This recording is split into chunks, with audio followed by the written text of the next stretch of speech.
કોંગ્રેસના રાષ્ટ્રીય અધ્યક્ષ દ્વારા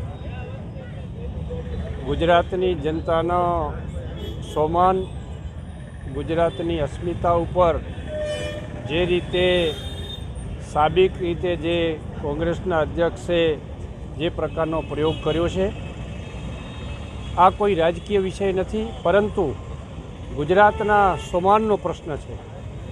ભૂતકાળમાં પણ કોંગ્રેસના સમયના આગેવાનોએ ગુજરાત સાથે ખૂબ અન્યાય કર્યો છે। એમાં સરદાર સાહેબ હોય, મોરારજી દેસાઈ હોય, એવા લોકોને પણ ભૂતકાળમાં કોંગ્રેસના હાઈકમાન્ડે ખૂબ અન્યાય કર્યો છે।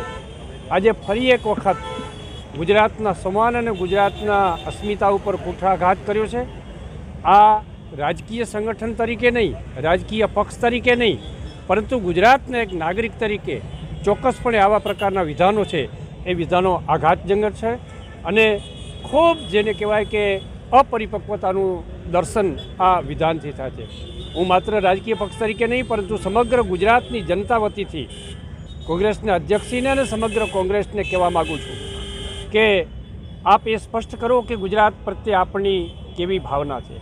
જ્યારે દેશ અને દુનિયાને ગુજરાત માર્ગદર્શન આપતું હોય અને એ ગુજરાતીઓ માટે, ગુજરાત માટે હલકા શબ્દોનો પ્રયોગ કરીને જે રીતે કોંગ્રેસે જે વર્તન કર્યું છે, માત્ર ભારતીય જનતા પાર્ટી નહીં, પરંતુ એક ગુજરાતી આ ઘટનાથી હતપ્રત છે।